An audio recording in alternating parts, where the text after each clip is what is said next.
नमस्कार विद्यार्थी मित्रांनो, टिकर मराठी सरळ सेवा भरती 2025 या यूट्यूब चॅनलमध्ये मी जितेंद्र अमृतकर तुमचं स्वागत करतो। या ठिकाणी आगामी 2025 सरळ सेवा भरती आणि तलाठी परीक्षेला या ठिकाणी आपण आणि वेगवेगळ्या अजून परीक्षा मुद्रांक भरती असेल, टीईटी असेल किंवा नगर परिषद MIDC वगैरे सारख्या सर्व सरळ सेवा भरतींसाठी आपण इंग्लिशचे काही व्हिडिओ या ठिकाणी टाकतोय। आता सध्या आपले जे व्हिडिओ चालले ते टॉपिक वाईज चाललेले। आजच्या या टॉपिक मध्ये आपण जे डिस्कस करणार आहे ते इफ अनलेस कंडिशनल सेंटेन्सेस चा जो 10 सिक्वेन्स आहे तो आपण डिस्कस करणार आहे, ज्याच्यावर नेहमी परीक्षेला प्रश्न येतात आणि हा एक महत्त्वाचा टॉपिक समजला जातो। याला फार जास्त वेळ नाही लागत समजून घ्यायला, म्हणजे विथिन 20-25 मिनिटांमध्ये हा टॉपिक तुम्हाला कायमस्वरूपीचे ते मार्क्स देऊन जातो। आणि विशेष म्हणजे जर तुम्ही कंबाईन ग्रुप सी ची परीक्षा देत असाल तर त्यालाही याच्यावर भरपूर प्रश्न येतात। त्याच्यामुळे नुसतं सरळ सेवा जरी असलं तरी तुम्ही हा इंग्लिशचा असा टॉपिक आहे का पुढच्या कुठल्याही परीक्षेला तुम्हाला चालणार आहे। त्याच्यामुळे तुम्ही याचा अभ्यास करणं हे अत्यंत योग्य आहे आणि जाहिरातीची वाट बघू नका, आपला अभ्यास चालू ठेवा आणि कनेक्टेड राहा। काही मुलं आहेत कनेक्टेड, दररोज व्हिडिओ वॉच करताय। हा 15 नंबरचा या ठिकाणी व्हिडिओ आहे। याच्यापूर्वी 14 व्हिडिओज आलेले आहेत। आपण मागच्या व्हिडिओ आर्टिकलशी रिलेटेड टाकले, त्या ठिकाणी इफ अनलेस कंडिशनल सेंटेन्स म्हणजे ऍक्च्युली असतं काय तर या ठिकाणी आपण ते या ठिकाणी बघूया। आता बघा, इफ अनलेस कंडिशनल सेंटेन्स असतं काय असा जर विचार केला तर आपल्याला काय दिसेल बघा। आता आता या ठिकाणी ऍक्च्युली त्याचे 4 महत्त्वाचे रूल आहेत, पण तत्पूर्वी आपण इफ अनलेस कंडिशन काय आहे हे पहिले समजून घेऊ। बघा, इफ चा अर्थ आहे जर, इफ चा अर्थ आहे जर। बघा बरं का, इफ याच्यानंतर येणारे सब्जेक्ट, याच्यानंतर येणारे वर्ब।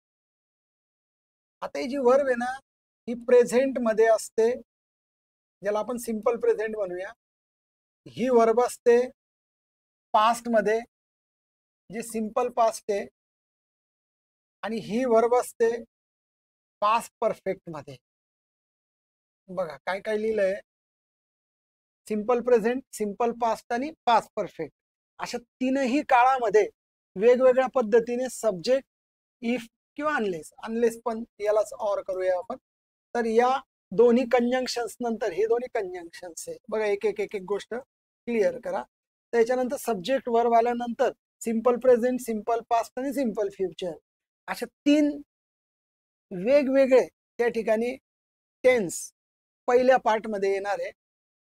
आणि त्याच्यानंतर पुढचा जो पार्ट असणार आहे म्हणजे कसं, सब्जेक्ट वर्ब आणि नंतर मग कॉमा येईल आणि मग पुन्हा पुढे सब्जेक्ट वर्ब येणार आहे। आणि याचा अर्थ काय असणार आहे, जर हे केलं तर हे होणार आहे, म्हणजे याच्यात 2 क्रिया येणार आहे। थोडक्यात हे जे वाक्य असतं हे कॉम्प्लेक्स सेंटेन्सचं तयार होतं।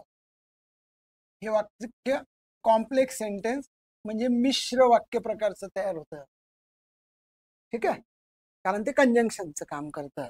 आता विषय असा आहे की इफ आणि अनलेसने वाक्य जर चालू झालं आणि ही जी वर्ब आहे ही जर सिंपल प्रेझेंट आली तर याच्यानंतर ची जी टेन्स जो येईल म्हणजे त्याची कनेक्टिव्हिटी होईल ती सिंपल फ्युचर शी होईल।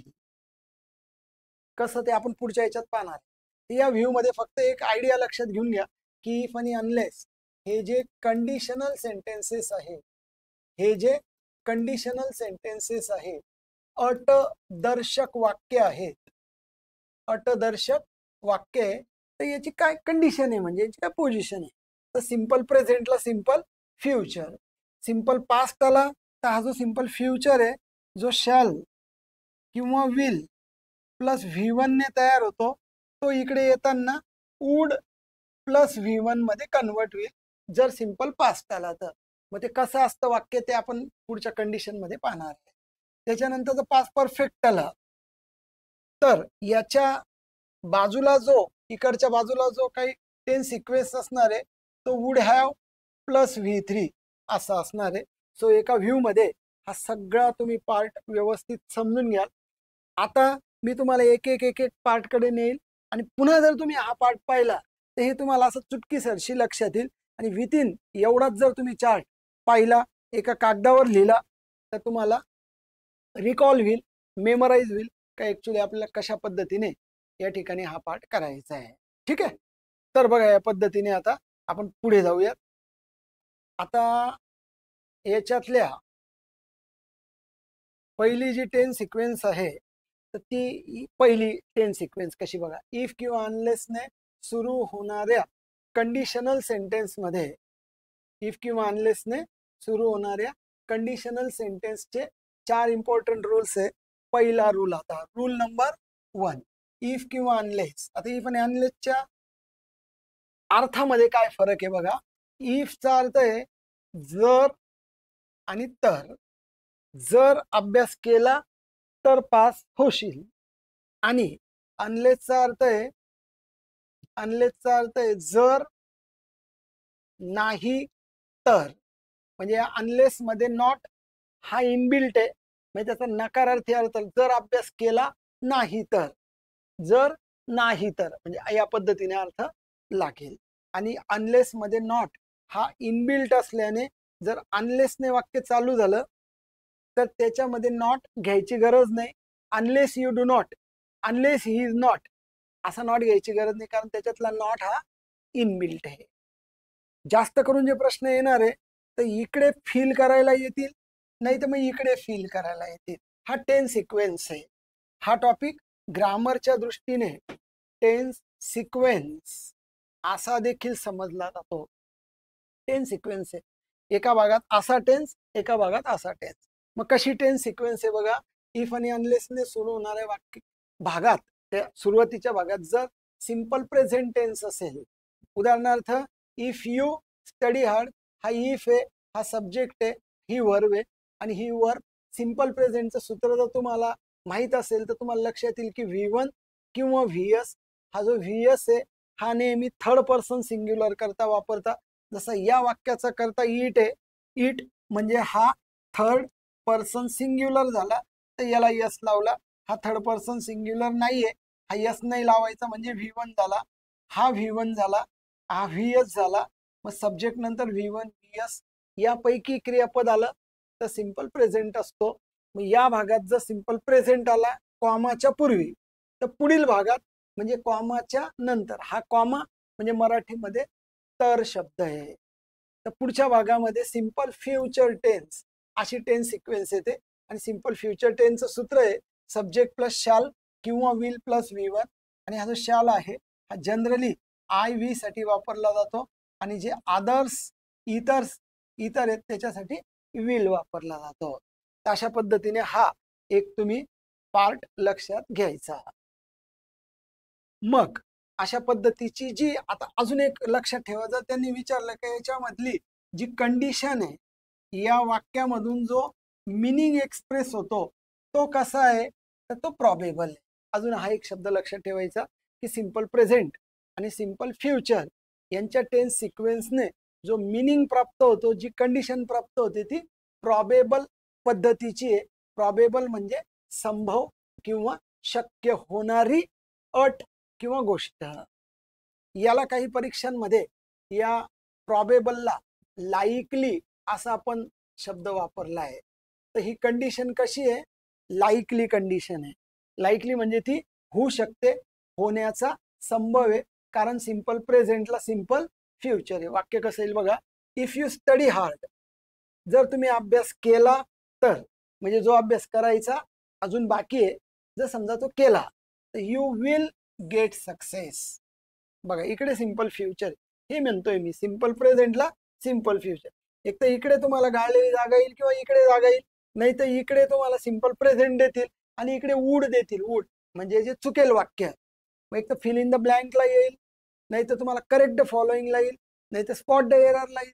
जे TCSच्या पॅटर्न प्रमाणे कुठल्याही पॅटर्न प्रमाणे आलं तर हा पार्ट तुम्ही विसरायचा नाही. सो सिंपल प्रेझेंटला सिंपल फ्युचर. आणि या दोन्ही घटना व्हायच्या बाकी आहेत हे लक्षात घ्या. याच्यातल्या दोन्ही घटना ह्या व्हायच्या बाकी असतात. कुठलीच क्रिया झालेली नाही याच्यातली.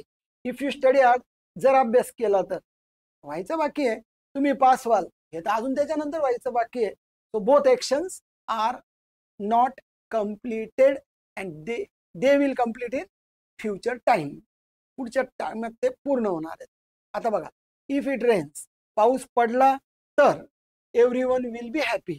प्रत्येक जण आनंदी होईल. पाऊस पडला तर म्हणजे अजून पडायचं बाकी आहे, पडला तर आनंदी होतील, कंडिशन आहे. आता समजा इफच्या जागी अनलेस वापरला तर याचा अर्थ होईल नाही तर. अनलेस इट रेन्स, पाऊस पडला नाही तर everybody will not be happy किंवा no one will be happy, कोणी आनंदी नाही होणार. म्हणजे ऑटोमॅटिकली इथे वेगळ्या पद्धतीचा आपल्याला अर्थ असलेला क्लॉज घ्यावा लागेल. शेवटी इफ आणि अनलेसचा अर्थ उलट आहे. इफ म्हणजे जर आहे आणि अनलेस म्हणजे जर नाही तर आहे. अशा अर्थाने आपण त्याला अपोजिट म्हणतोय. पुढचं वाक्य बघा, if they rich on time. बघा, रिच V1 आहे. जर ते वेळेवर पोहोचले तर they will get the hall tickets. त्यांना हॉल तिकीट्स मिळतील. जर वेळेवर पोहोचले तर वेळेवर पोहोचायचे बाकी आहेत, हॉल तिकीट्स मिळायचे बाकी आहे. Simple present, simple future. पहिली कंडिशन कळली.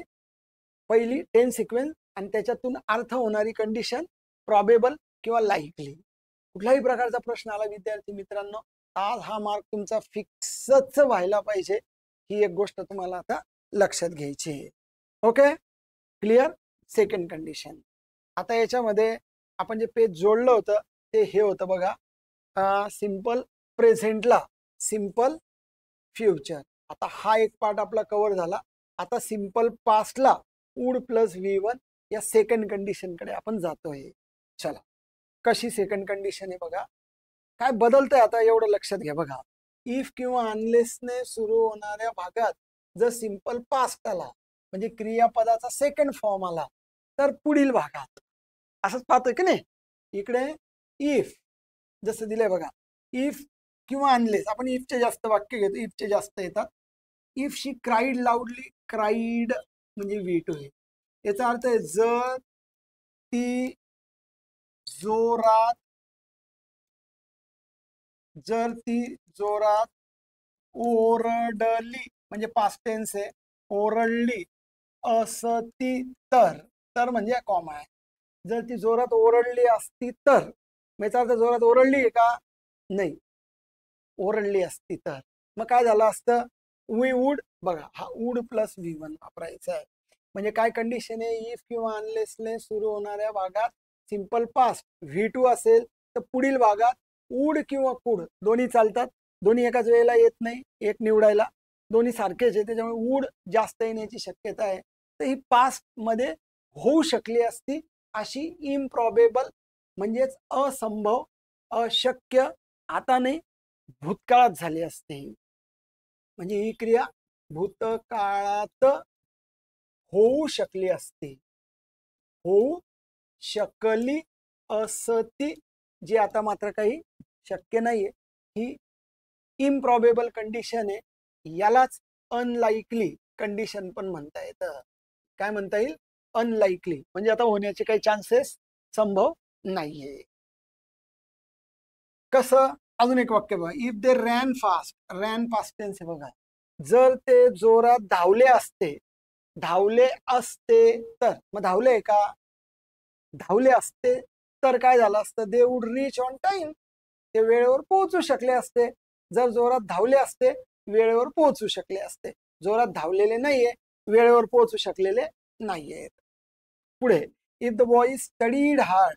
जर मुलांनी चांगला अभ्यास केला असता, केलेला नाही, अभ्यास चांगला केला असता तर they would get good marks. त्यांना चांगले छान मार्क मिळाले असते. बरोबर, असं झालं असतं तर असं झालं असतं, होण्याचे चान्सेस होते. लाईकली कंडिशन या ठिकाणी होती. ठीक आहे. तर बघा, अशा पद्धतीने हा पार्ट तुम्हाला लक्षात ठेवायचा आहे. म्हणजेच हे जे काही पेज आपण जोडलं होतं त्याच्यात तुम्हाला असं दिसतंय की जर सिंपल पास्ट आला म्हणजे ज्याला आपण V2 म्हणतोय, तर इकडे वुड किंवा कुड प्लस V1 आहे. ठीक आहे, दुसरी कंडिशन लक्षात आली. आता वळतोय आपण तिसऱ्या कंडिशनकडे. तिसऱ्या कंडिशनकडे आता तिसरी कंडिशन काय सांगते पाहून घ्या. पास्ट परफेक्ट आला. मग पास्ट परफेक्टचं स्ट्रक्चर काय आहे, हॅड प्लस V1 मग हॅड प्लस V3, मग हॅड नंतर V3 येऊन पास्ट परफेक्ट होतोय ना, तर इकडे वुड नंतर जसं इकडे होतं इकडे हॅव नंतर V3 ला V3 मॅच होणं गरजेचं आहे. ही एक कंडिशन, नियम या ठिकाणी फॉलो करायचा आहे. कसं तर बघा, आता तिसरी कंडिशन बघा, इफ किंवा अनलेसने सुरू होणाऱ्या भागात पास्ट परफेक्ट टेन्स असेल, म्हणजे had plus V3 past perfect tense असेल, तर पुढील भागात म्हणजे पुढच्या क्लॉज मध्ये वुड हॅव हा हॅव लक्षात ठेवायचा, जेणेकरून त्याच्यानंतर V3 वुड हॅव किंवा कुड हॅव दोघांपैकी एकच येईल अर्थात. म्हणजे मागच्या याच्यात काय होतं, सेकंड याच्यात वुड प्लस V1 होतं किंवा कुड प्लस V1 पण येईल, पण इकडे मात्र वुड हॅव किंवा कुड हॅव प्लस V3 अशी रचना वापरली जाईल. आणि अशा वाक्यातील जी कंडिशन आहे, जी परिस्थिती म्हणजे ही हायली इम्पॉसिबल आहे, अशक्य होऊ शकत नाही अशा पद्धतीची, म्हणजे अगदी अशक्य असलेली कंडिशन आहे. For example, if they had finished their work, if they had finished their work, जर समजा त्यांनी त्यांचं काम संपवून टाकलेलं असतं, काम संपवून झालेलं असतं, म्हणजे सिंपल पास सारखं चालतंय, तर they would have reached home on time, तर ते घरी वेळेवर पोहोचून गेलेले राहिले असते. दोघी क्रिया झालेल्या नाहीयेत, झाल्या असत्या भूतकाळामध्ये, म्हणजे हा पण भूतकाळातील क्रियेला कव्हर करणारा त्याच्याबद्दल असणारा काळ आहे. ठीक आहे, फक्त काय लक्षात ठेवा, had plus V3 would have plus V3, had plus V3 would have plus V3 अशीच रचना फॉलो करायची. मग तो प्रश्न कुठल्याही पद्धतीचा आला, हे मात्र टेन सिक्वेन्स विसरायचं नाही. वुडला कुड येऊ शकतो का, और 100% येऊ शकतो. ठीक आहे, और येऊ शकतो, पण एकाच वेळेला दोन्ही येणार नाही.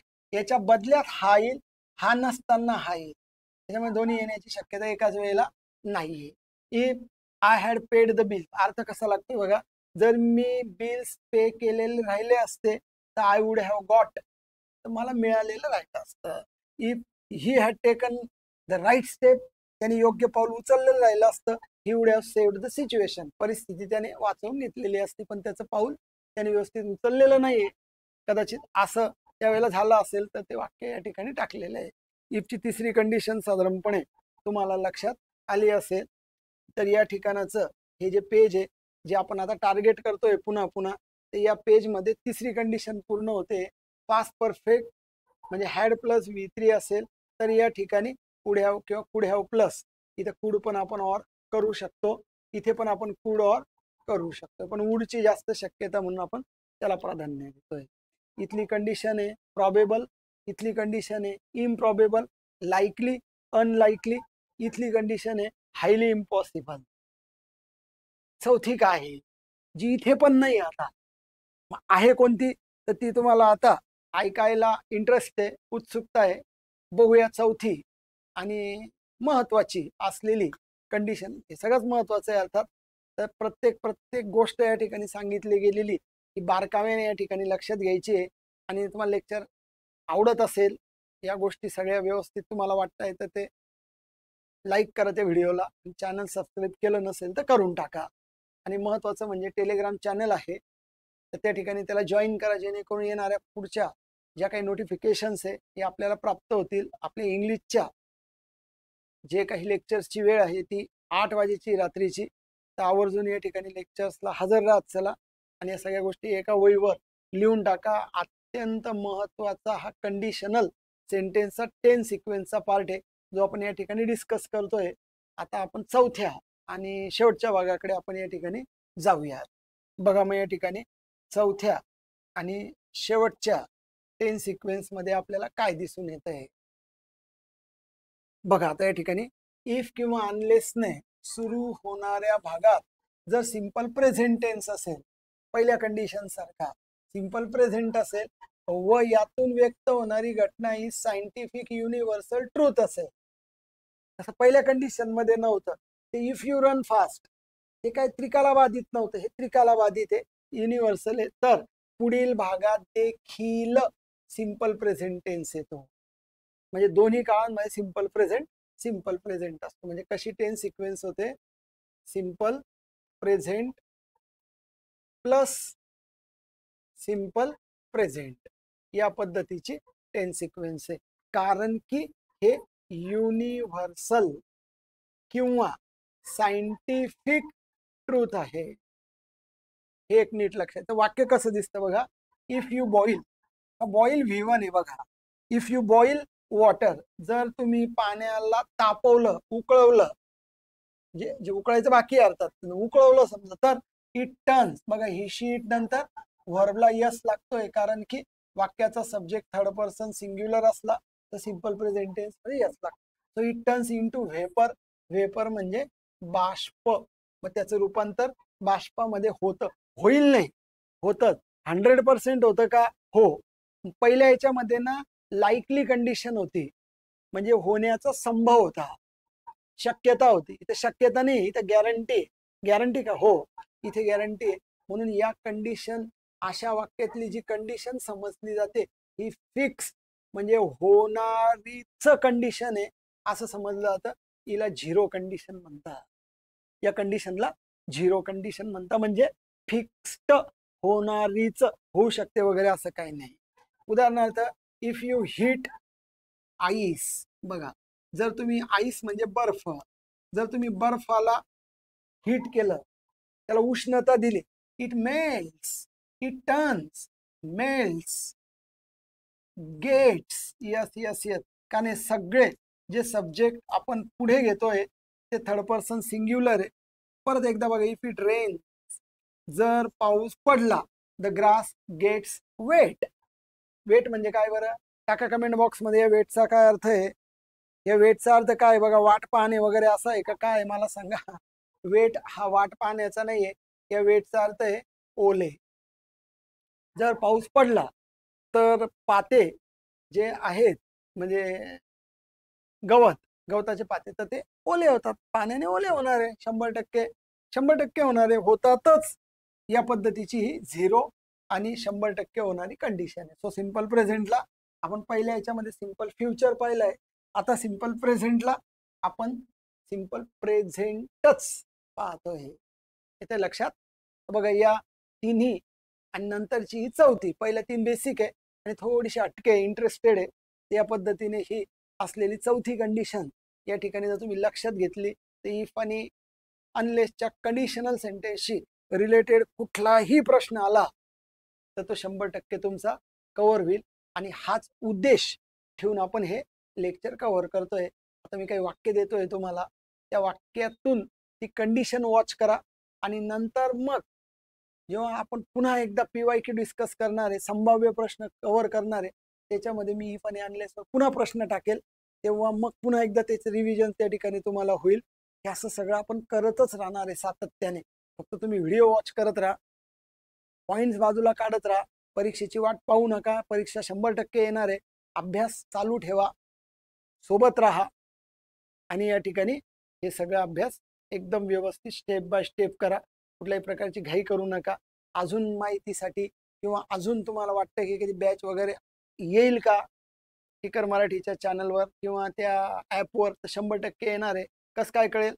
तर तुम्हाला यूट्यूबचं चॅनल तुम्ही त्या ठिकाणी सबस्क्राईब करा, नोटिफिकेशन ऑन करा, जेणेकरून सगळे अपडेट्स तुम्हाला प्राप्त होतील.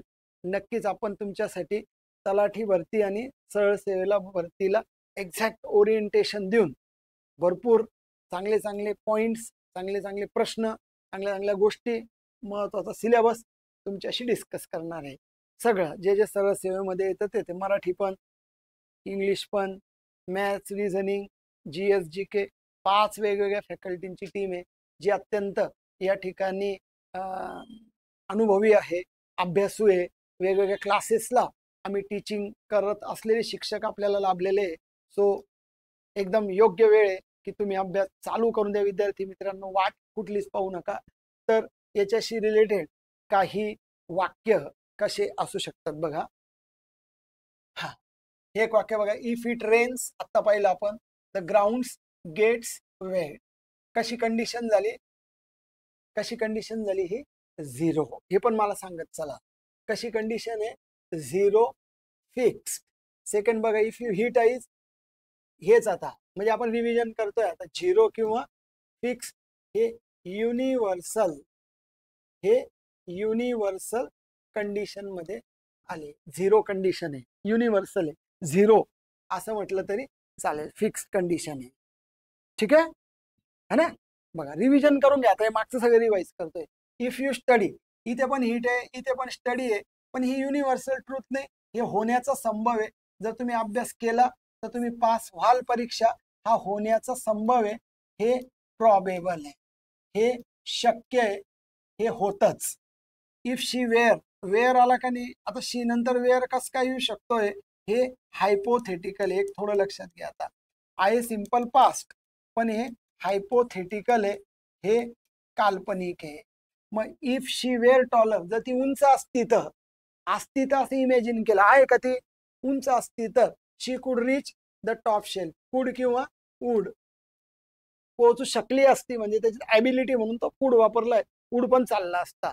तर याच्यामध्ये जर इकडे पास्ट येतोय सिंपलचा, आपलं काम आहे का इथे तुम्हाला या ठिकाणी कुड प्लस V1 किंवा वुड प्लस V1 घ्यायचं आहे. तर ही जी कंडिशन आहे, सांगा बरं, जर ही प्रॉबेबल आहे तर ही कंडिशन कशी आहे, इम्प्रॉबेबल आहे, हायपोथेटिकल आहे, इमॅजिनरी आहे, असं पण लिहिता येईल तुम्हाला. ही कंडिशन इमॅजिनरी, कल्पना केली आहे. आता पुढच्या कंडिशन मध्ये बघा, if they had arrived, had plus V3 आहे, म्हणजे हा पास्ट परफेक्ट आहे, तर याच्या जोडीला वुड हॅव किंवा कुड हॅव प्लस V3 असलेली रचना आपल्याला कव्हर करायची आहे. म्हणजेच या ठिकाणी वुड हॅव, कुड हॅव पैकी एक आणि V3, म्हणजे ही 3 नंबरची आपल्या त्या क्रमाने कंडिशन आहे, त्याच्यामधला हा एक पार्ट आहे. ठीक आहे. अजून हे शेवटचे 5 वाक्य आहेत, त्याच्यात हे कंडिशन्स पाहून घ्या कोणत्या कोणत्या आहे. 10 सिक्वेन्स बघा, म्हणजे जेणेकरून हे मेमराईज होईल, रिकॉल होईल, आणि याचे 4 पर्याय असलेले प्रश्न पुढच्या सेक्शनमध्ये, 1-2-3 टॉपिक झाले का आपण तिकडे पण जाणार आहे. त्यामुळे तुम्ही असं एकदमच कनेक्टेड राहा, छान इंटरेस्टिंग होईल सेशन. इफ आय हॅड, आता मला सांगा, हॅड प्लस V3 हा विद्यार्थी मित्रांनो पास परफेक्ट आहे, लक्षात घ्या. पण नुसता हॅड आला तर हा सिंपल पास्ट आहे. आता याच्यानंतर हॅड नंतर V3 नाही बघा. If I had more free time, जर मला अजून फ्री टाइम राहिला असता ना, म्हणजे improbable condition, I would travel the world, मी अख्खं जग फिरून आलो असतं, जर मला वेळ राहिला असता तर. पैसे पण सगळं लागतं त्याला. ठीक आहे. तर बघा या पद्धतीने वुड प्लस V1 आणि हॅड सिंपल पास्ट आहे, तर हा पण इम्प्रॉबेबल या कंडिशन मध्ये है ना काउंट होईल. If you don't Hari you will miss the train. बघा, इफ यू डोंट हरी, जर तुम्ही घाई नाही केली है ना, घाई जर तुम्ही केली नाही, इफ यू डोंट म्हणजे अनलेसला इक्विव्हॅलेंट आहे, अनलेस यू हरी, जर घाई नाही केली तर you will miss the train, म्हणजे पहिल्या 10 सिक्वेन्सला आहे. इफ आय वेअर यू, हे हायपोथेटिकल आहे बघा, मागे नाही का इफ शी वेअर टॉलर, तसं वाक्य आहे, हे कसं वाक्य झालं, hypothetical. So if I were you, जर मी तुझ्या जागी असतो तर आय वुड अपोलोगाईज, मी माफी मागून टाकली असती, मी माफी मागितली असती, जर मी तुझ्या जागी असतो. तर म्हणजे जस्ट हायपोथेटिकल आहे किंवा इमॅजिनरी कंडिशन आहे. If she had studied harder, जर तिने छान अभ्यास केलेला राहिला असता, हॅड प्लस V3 आहे, she would have gotten, gotten अर्थात अमेरिकन मध्ये येतो, आपण नुसतं गॉट घेऊया, तर she would have got a better grade, तिला एक चांगला ग्रेड मिळालेला राहिला असता, असं असं झालं असतं. तर सेम हॅड स्टडीड सारखं, if we had known about the party, जर आम्हाला पार्टीबद्दल माहिती राहिलं असतं तर we would have come. Come लक्षात घ्या, कमचे 3 रूपक आहे, मला कमेंट बॉक्स मध्ये टाका. कमचे 3 रूपक आहेत, कम, केम, कम केम, आणि पुन्हा एकदा कम. हा V3 लक्षात घ्या, हा V2 आहे, हा V1 आहे, मग हा V3 या ठिकाणी आलेला आहे. हा V3 गॉट आहे, इथे इथे V3 घ्यायची गरज नाही, कारण वेअर सिंपल पास्ट आहे, वुड प्लस V1. तर मग मी पुन्हा एकदा तुम्हाला तो चार्ट दाखवतो बघा, जो आपण पहिल्या पेजवर या ठिकाणी तयार केला होता. तर हा तुम्हाला अत्यंत दिशादर्शक, मार्गदर्शक ठरेल का विथिन काही सेकंड्समध्ये उत्तर कसं याचं बाहेर येऊ शकतं. तर या पद्धतीने तिन्ही पार्ट्स तुम्ही लक्षात ठेवण्याचा प्रयत्न कराल. ठीक आहे. तर बघा या ठिकाणी हे सगळे प्रश्न आपण डिस्कस करून झालेले आहेत. तर हे सगळं व्यवस्थित लक्षात ठेवा आणि असेच छान छान व्हिडिओज पाहण्यासाठी तुम्ही टिकर मराठी सरळ सेवा भरतीच्या चॅनलला सबस्क्राईब करून घ्या. नोटिफिकेशन्सला तुम्ही ऑन करा, जेणेकरून या सूचना प्राप्त होतील. सोबत आपण हा प्रवास करूया. व्हिडिओ आवडला असेल तर नक्की या ठिकाणी लाईक करा. भेटूया परत पुढच्या लेक्चरमध्ये नवीन टॉपिक सोबत. तोपर्यंत वॉच करत राहा. तोपर्यंत काळजी घ्या स्वतःची. परत एकदा सांगतो, या ठिकाणी जाहिरातीची वाट पाहू नका. अभ्यास चालू ठेवा. जाहिरात केव्हा येईल तेव्हा अभ्यास चालू केला तर उशीर झालेला असेल. So stay connected. Bye. Thank you.